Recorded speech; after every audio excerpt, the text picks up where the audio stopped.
नमस्कार, मैं doctor JP Dubey. आज हम लोग सीखेंगे टर्मिनोलॉजी यूज्ड इन रचना शरीर। रचना शरीर को अध्ययन करते समय हमें बीच में या एनाटॉमी को पढ़ते समय बीच में बहुत सारे टर्म आएंगे जिसके बारे में हमको पहले से पता होना चाहिए उनका क्या मतलब है। अगर ये हमारा टॉपिक अच्छे से तैयार नहीं रहा तो हमें एनाटॉमी बिल्कुल भी क्लियर नहीं होगी, इसलिए बहुत इंपॉर्टेंट है, इसको अच्छे से आप पढ़िए। सबसे पहले क्या आता है? Anatomical position of the body. आखिर बॉडी की नेचुरल फॉर्म क्या है जो इसको हम लोग एनाटॉमिकल पोजीशन बोलते हैं। इसमें क्या लिखा है? The subject stand erect facing the observer, यानी कि आप बिल्कुल सामने खड़े होंगे जो आपको देखने वाला है। With feet flat on the floor, आपको पैर बिल्कुल सीधे रखना है। एंड आर्म एट साइड, हाथ दोनों साइड में होंगे चिपके हुए, प्लस साथ में जो है पाम जो है आपका फॉरवर्ड होगा, यानी वो सामने की तरफ दिखाई देगा। तो इसको हम लोग कैसे समझ सकते हैं? डॉल की सहायता समझते हैं। जैसे ये डॉल है, इसको इरेक्ट पोजीशन में समझिए, यानी कि इस तरह से आपके सामने है। तो इसमें क्या होगा? ये हाथ जो है बिल्कुल साथ में आ रहेंगे और ये पाम जो है ये ऐसे होगा, ठीक है। और ये पैर जो है वह बिल्कुल फ्लैट पोजीशन में रखा होगा। तो इसको हम लोग क्या बोलते हैं? Anatomical position. फिर आता है supine position. When a person is lying on her और his back, arm by the side, palm facing upward and feet put together, यानी कि जो पर्सन है वो कैसे अगर लेटा होगा तो पीठ के बल अपने लेटा हुआ है, ठीक। तो ये पोजीशन जो एग्जैक्ट ये पोजीशन है, ये है आपका सुपाइन। इस प्रकार से ये डॉल लेटी हुई है। बस आपको क्या करना है? पाम को एनाटॉमिकल पोजीशन वाले जो बताए थे वह फॉरवर्ड होगा, सामने की तरफ होगा, फ्रंट में होगा। इस प्रकार से वो कहलाता है आपका सुपाइन पोजीशन। इसके बाद आता है आपका प्रोन पोजीशन। प्रोन पोजीशन कहलाता है the person lying on his और हर फेस, चेस्ट एंड एब्डोमेन, जो पेट के बल लेटा हुआ है उसको हम लोग क्या बोलेंगे? Prone position. किस प्रकार? ऐसे। अगर कोई इस प्रकार से लेटा हुआ है पेट के बल अपने, तो हम उसको क्या बोलेंगे? Prone position. और अगर वह इस तरह से लेटा हुआ है अपने वर्टिब्रल कॉलम के थ्रू या बैक पे सपोर्ट दे करके, तो उसको हम कहेंगे सुपाइन। अगर वह इरेक्ट पोजीशन में इस प्रकार खड़ा है तो उसको हम क्या बोलेंगे? Anatomical position. इसके बाद आता है लिथोटॉमी पोजीशन, जो आप साइड में पिक्चर में देख रहे होंगे। Person lying on her back with leg up and feet supported in strap, यानी जो पोजीशन है वह किस तरह की है? वह इस तरह की पोजीशन है। तो इसमें जैसे नॉर्मल डिलीवरी कराते हैं हम लोग लिथोटॉमी पोजीशन यूज करते हैं। एनोरेक्टल का जो भी काम करना होता है, जैसे क्षार सूत्र है, पाइल्स है, फिस्टुला है, फिशर है, वो सारा लिथोटॉमी पोजीशन में होता है। तो बहुत यूज्ड पोजीशन है, इसको हमको जानना चाहिए। इसके बाद आता है प्लेन। प्लेन मीन्स क्या होता है? शरीर को पढ़ने की स्थिति या पढ़ने के लिए हमने क्या किया है? कई भागों में बांटा हुआ है। तो उसमें 3 तरह का प्लेन आता है। पहला है कोरोनल, दूसरा है sagittal and third one is transverse plane. Coronal plane क्या होता है? A plane which divide the body into anterior and posterior half. जैसे एक पर्सन खड़ा है तो हमने इसको 2 भाग में डिवाइड किया, तो आगे वाला जो पोर्शन होगा वो एंटीरियर होगा, पीछे वाला जो पोर्शन होगा वो क्या कहलाएगा? पोस्टीरियर। जैसे ये डॉल है, अगर हम इसको इस तरह से काट दें हाफ, ठीक, तो जो पीछे वाला जो पोर्शन आएगा वो क्या कहलाएगा? पोस्टीरियर। और जो आगे वाला कहलाएगा वो इंटीरियर। और जिस प्लेन से डिवाइड हो रहा है वह क्या कहलाएगा? Coronal plane.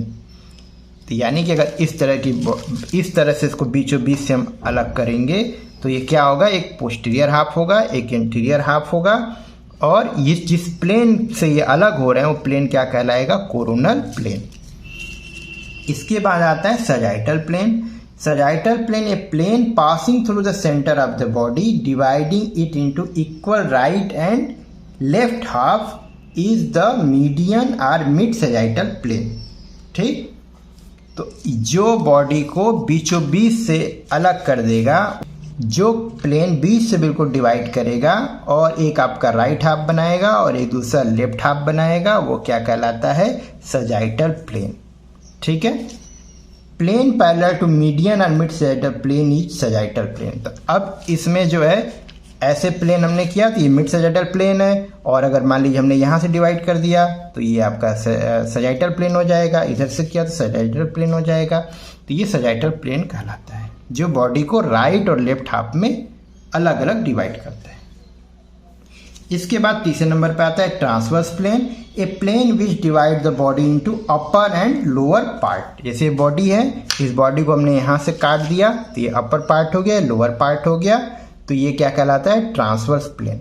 Transverse plane is at right angle to sagittal and coronal plane. तो जाहिर सी बात है, जब ये यहाँ से डिवाइड करेगा, अलग अलग करेगा, तो जो कोरोनल प्लेन हमारा इस तरह का और सजाइटल प्लेन इस तरह का, इन दोनों की वो राइट एंगल में होगा। ये कभी कभी पूछा जाता है, इसको याद रखिएगा। प्लस साथ में कभी कभी ऑब्लिक प्लेन भी देते हैं, तो किसी को भी आप थोड़ा सा ऑब्लिक करके कट करेंगे तो ऑब्लिक प्लेन कहलाएगा। ठीक, अब आगे हम लोग देखते हैं। आगे जो term use in relation to trunk, trunk से रिलेटेड जो होगा, यानी ट्रंक जो होता है वो क्या होता है आपका? ये वाला जो पोर्शन है, इसमें क्या क्या शब्द यूज किए जाते हैं, उसका क्या मीनिंग होता है, वो हम लोग देखते हैं। तो सबसे पहले क्या आता है? वेंट्रल और एंटीरियर। वेंट्रल और एंटीरियर, तो वेंट्रल का मतलब होता है आपका फ्रंट ऑफ द ट्रंक, यानी सामने का जो हिस्सा है वो क्या कहलाता है? वेंट्रल पार्ट या फिर एंटीरियर पार्ट। फिर आता है डॉर्सल और पोस्टीरियर, तो बैक ऑफ द ट्रंक जो होगा वो क्या कहलाएगा? डॉर्सल कहलाएगा या फिर पोस्टीरियर पार्ट कहलाता है। फिर आता है मीडियल। मीडियल क्या होता है? A plane close to median plane. तो जैसे यहाँ से हमने मिड से डिवाइड किया तो ये क्या हो गया? आपका मीडियल प्लेन हो गया। तो जो इस प्लेन के नज़दीक होगा वो क्या कहलाएगा? मीडियल। ठीक, ये बीच में डिवाइड करने के बाद ये मीडियन लाइन हो गई, जो इस लाइन के करीब होगा वो कहलाएगा मीडियल, और जो इस लाइन से दूर होगा वो कहलाएगा लैटरल। तो lateral a plane away from the median plane. ठीक, तो जैसे मान लीजिए हमने ये रखा है, तो अब हमने इसको बीच से डिवाइड किया तो ये आपका लीवर हो गया। तो लीवर क्या हो गया? इन कंपेयर टू हैंड क्या हो गया? Liver is median to body, यानी कि मीडियली है वो, और ये हैंड जो है आपका लेटरली हो जाएगा। ऐसे ही हम इसमें इस प्रकार इसकी अंगूठे से या समझ सकते हैं। ये क्या है? ये मीडियन लाइन के करीब है, जो थंब है तो ये होगा मीडियन टू मिड लाइन या बॉडी के मीडियल है ये, और जो ये इसकी लिटिल फिंगर है ये लैटरल है, यानी मीडियन लाइन के लैटरल, यानी दूर है, अवे फ्रॉम द। तो ये हमको दो शब्द याद रखना। फिर आता है प्रॉक्सिमल, क्रेनियल और सुपीरियर। तो close to the head of the trunk, जो हेड के करीब होगा वो क्या कहलाएगा? आपका प्रॉक्सिमल, क्रेनियल और सुपीरियर पार्ट। और जो होगा कॉर्डल, यानी नीचे की तरफ जो होगा वो होगा डिस्टल, कॉर्डल और इंफीरियर। ठीक, तो यहीं पर हम समझ सकते हैं ये हैंड जो है आपका डिस्टल हो सकता है, और जो वैसे मान लीजिए यहाँ पे ह्यूमरस है तो ये हेड के करीब है, तो ये आपका क्रेनियल या सुपीरियर हो सकती है। सुपीरियर हो गया, ये आपका इन्फीरियर हो गया। तो चूंकि बोन का रिलेशन, मसल्स का रिलेशन हम इसी टर्म बताते हैं, तो आपको समझ में आ जाएगा तुरंत कि ऊपर साइड में, ये नीचे साइड में है, ये इस साइड में है, इस साइड में। यानी कि थोड़ा सा हम आइडिया लेके देखते हैं, तो कोई वेंट्रल है, ठीक, तो डॉर्सल है, मीडियल है और लैटरल है, प्रॉक्सिमल है और डिस्टल है। तो ऐसा हम समझ सकते हैं। ये सब इन टर्म का मीनिंग आपको क्लियर हो गया। अब देखते हैं सुपरफिशियल और डीप। सुपरफिशियल जो स्किन के क्लोज होगा, यानी ऊपर साइड में जितना होगा वो होगा सुपरफिशियल, और जो अवे फ्रॉम द स्किन होगा, यानी और अंदर पार्ट में होगा, वो क्या कहलाएगा? आपका डीप। फिर आता है इप्सिलेटरल और contralateral. Ipsilateral is on the same side of the body as another structure. ठीक, हम लोग आगे देखते हैं अब term used in relation to trunk. तो ट्रंक से रिलेटेड क्या क्या यूज किया जाता है उसको हम लोग देखते हैं। सबसे पहले क्या है? वेंट्रल और इंटीरियर। वेंट्रल जो पार्ट होता है वो क्या होता है? फ्रंट ऑफ द ट्रंक, यानी सामने का जो पार्ट होगा वो वेंट्रल कहलाएगा, और डॉर्सल या पोस्टीरियर क्या कहलाएगा, बैक ऑफ द ट्रंक, यानी जो पीछे का पोर्शन है वो आपका क्या कहलाएगा, डॉर्सल या पोस्टीरियर। मीडियल क्या होगा, a plane close to the median plane, यानी कि ऐसे जो हमारी की मिड लाइन होती है जो इसके करीब होगा वो क्या कहलाएगा, मीडियल, जो इससे दूर होगा वो कहलाएगा लैटरल। यानी a plane away from the medial plane या लाइन वो क्या कहलाएगा, लैटरल। यानी कि आपका अगर हम ध्यान दें तो जो लीवर जो है वो क्या है, मीडियल है इन कंपेयर टू हैंड, ठीक, और हैंड जो है वह लैटरल है इन कंपेयर टू लीवर। तो ये आपका जो मिड लाइन के करीब होगा जो आर्गन वो क्या कहलाएगा, मीडियल, और जो इससे दूर होगा away from the mid line वो कहलाएगा लैटरल। इसके फिर आगे हम देखते हैं वो क्या है, प्रॉक्सिमल, क्रेनियल और सुपीरियर। तो यानी कि जो क्लोज टू हेड होगा वो कहलाएगा प्रॉक्सिमल, और जो डिस्टल कॉर्डल है इंफीरियर कहलाएगा जो हेड से दूर होगा वो कहलाएगा डिस्टल। यानी कि अगर ये फिंगर हम देखें तो ये कहलाएगा डिस्टल, और ये वाली बोन जो है आपकी जो ह्यूमरस बोन है ये क्या कहलाएगी, प्रॉक्सिमल, ठीक। इसके बाद आता है सुपरफिशियल और डीप। जो स्किन के करीब होगा वो टुवार्ड द स्किन होगा वो सुपरफिशियल कहलाएगा, और जो उसके स्किन से दूर होगा वह डीप कहलाएगा। इप्सिलेटरल क्या होता है, on the same side of the body, same side of the body as another structure. यानी ये मिड लाइन अगर आपकी है तो जो आपका लीवर है और आपका ये हैंड है ये दोनों इप्सिलेटरल हैं, बट यहाँ आपका लीवर है और इसके जस्ट अपोजिट में क्या इस साइड में स्प्लीन है वो क्या कहलाएगा, कंट्रालैटरल, ठीक। फिर आता है इनवेजिनेशन और इवेजिनेशन। यदि कोई चीज अंदर की तरफ अगर लेयर जाती है तो उसको इनवेजिनेशन बोलते हैं, और बाहर की तरफ जाती है तो जिसका प्रोजेक्शन आउटसाइड हो तो उसको हम लोग क्या बोलते हैं, इवेजिनेशन। ये भी डायग्राम वही बताता है, सुपरफिशियल और डीप। जो स्किन के टुवार्ड है वो क्या कहलाएगा, सुपरफिशियल, जो स्किन से अवे है वो क्या कहलाएगा, डीप। कुछ टर्म हम यूज करते हैं टर्म एम्ब्रियोलॉजी में, तो उसको हम लोग देख लेते हैं। तो वेंट्रल जो होता है टुवार्ड द बेली, यानी कि आगे की तरफ, लाइक एंटीरियर, और डॉर्सल क्या होगा, back of the, toward the back, तो इसको हम लोग क्या बोलेंगे, लाइक पोस्टीरियर, यानी डॉर्सल एस्पेक्ट। क्रेनियल क्या कहलाएगा, ऊपर साइड की तरफ, कॉर्डल क्या कहलाएगा, नीचे साइड की तरफ, ठीक। तो ये टर्मोलॉजी यूज की जाती है किसमें, एम्ब्रियोलॉजी में।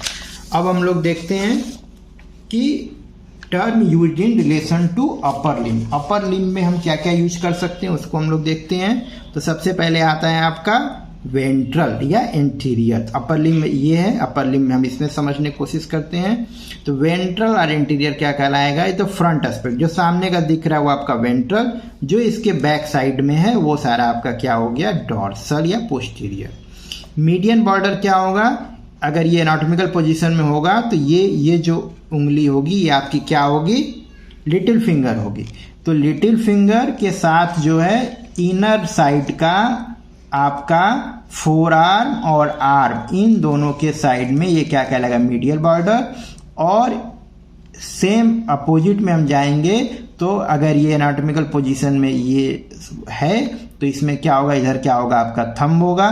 तो थंब के साथ में आपका फोर आर्म और आर्म, इसका जो साइड होगा वो कहलाएगा लैटरल।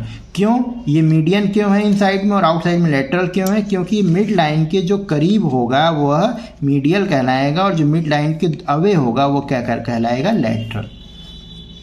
डिस्टल, प्रॉक्सिमल डिस्टल, जो रूट के इस साइड होगा यानी कि लिम्ब के बिल्कुल रूट में होगा वो प्रॉक्सिमल कहलाएगा, और जो दूर होगा वो क्या कहलाएगा, डिस्टल।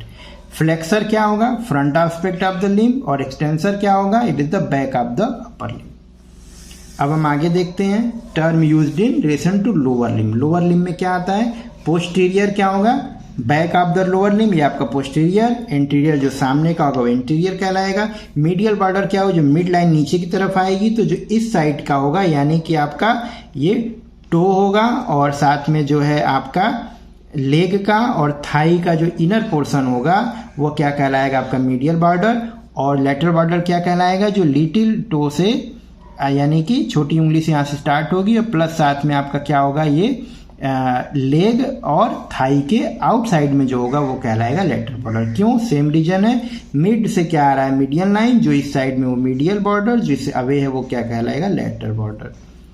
फ्लेक्सर क्या होगा? Aspect the back of the lower limb. Extensor क्या होगा? Front of the lower limb. Proximal क्या होगा? Close to the root of the limb. जो ऊपर साइड में होगा वो आपका प्रॉक्सिमल कहलाएगा पूरा, और जो नीचे साइड में होगा वो डिस्टल कहलाएगा। तो ये आपके कुछ टर्म हैं जो हमें मसल्स स्टडी के समय बार बार या बोन की स्टडी के समय बार बार रिपीट होंगे, तो इनको अच्छी से पढ़ लीजिएगा, 2-3 बार इस वीडियो को देख लीजिएगा, और बाकी ये नोट्स आपको हमारे चैनल से मिल जाएगा, BMS नोट्स करके सर्च करिएगा। और साथ में आप इसमें कमेंट जरूर किया करिए, ताकि कमेंट इस वे में कि क्या आपको इसमें कमी लग रही है, क्या आप पढ़ना चाहते हैं, और तो उसको आप कमेंट बॉक्स में लिखिएगा, तो मुझे थोड़ा गाइडेंस मिलेगा और इसमें और इम्प्रूवमेंट होगा। Thank you.